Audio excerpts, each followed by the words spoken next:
Yenge Kieno, Kiambote Kieno, à force de pouvoir le dire, tu sais comment on dit bonjour dans ma langue. Est-ce que tu sais comment est-ce qu'on dit bonjour dans ta langue à toi? Est-ce que tu l'as appris à tes enfants? Est-ce que tu as transféré, tu as transmis la petite connaissance que tu connais de ta langue à tes proches? Si tu ne l'as pas encore fait, ce n'est pas encore trop tard. Je suis Méroli.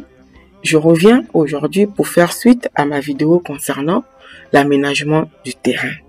J'ai dit lors de la précédente vidéo qu'au niveau de l'aménagement du terrain, il fallait se garantir du bon débit d'eau de la rivière et du bon débit d'eau de ton puits.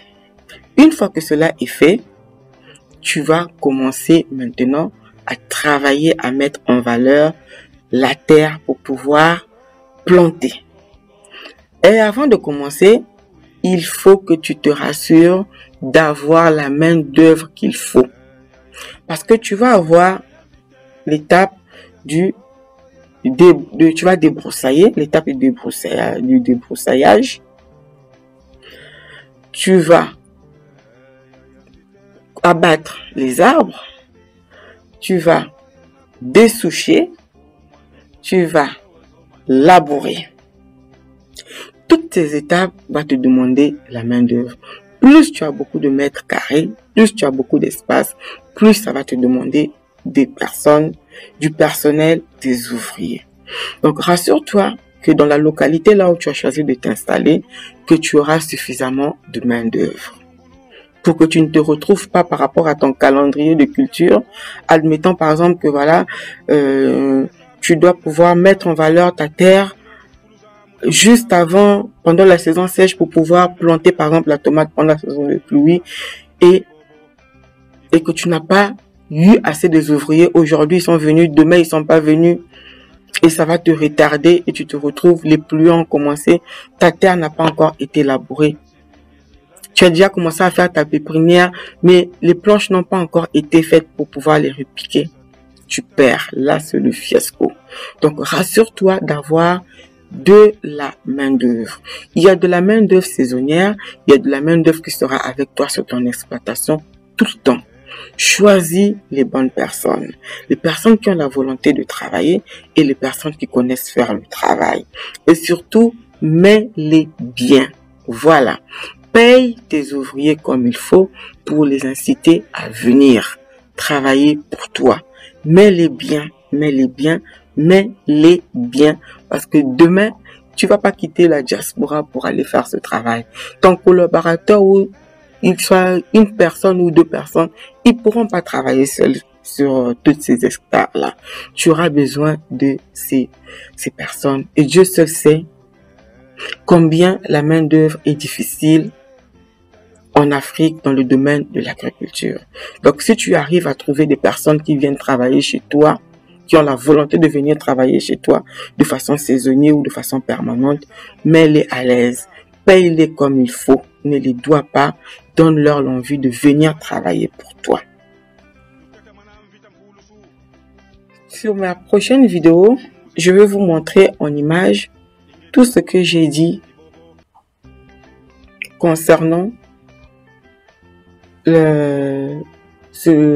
l'aménagement de la rivière ou du cours d'eau, les étapes de mise en valeur du sol, donc débroussailler, désherber, abattage des arbres, labour, voilà, même confection des planches. Je vais vous montrer ça sur ma prochaine vidéo parce que je ne vous dis pas ce que j'ai entendu dire, je vous dis ce que je fais.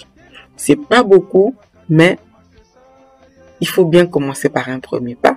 Il faut bien commencer par quelque chose. Et je ne viens pas faire cette vidéo dans le but de me vanter, mais c'est beaucoup plus dans le but de te motiver, toi qui m'écoutes.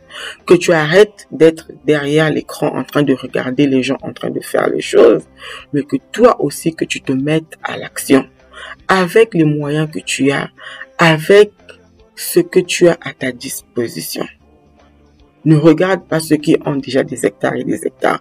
Commence même avec une seule parcelle. Commence avec le peu que tu as. C'est ce que je fais. C'est pas extraordinaire. C'est pas beaucoup.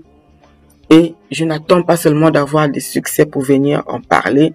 Je commence à vous montrer depuis la base et vous allez assister à l'avancement, à toutes les étapes futures qui vont arriver concernant ce challenge que je me suis donné d'investir en agriculture dans mon pays d'origine, le Congo.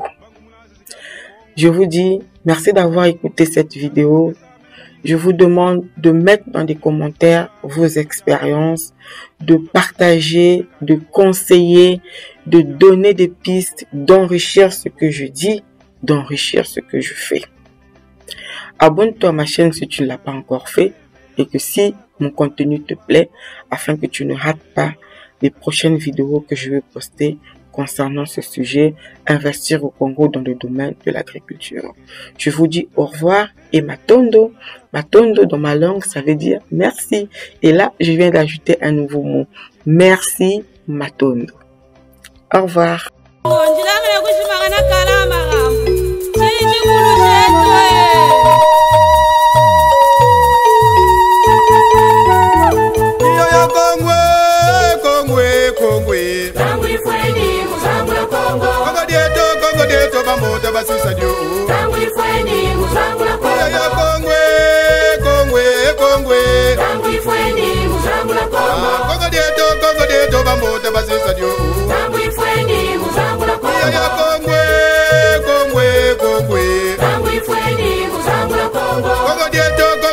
Bantu mwa basisa dio.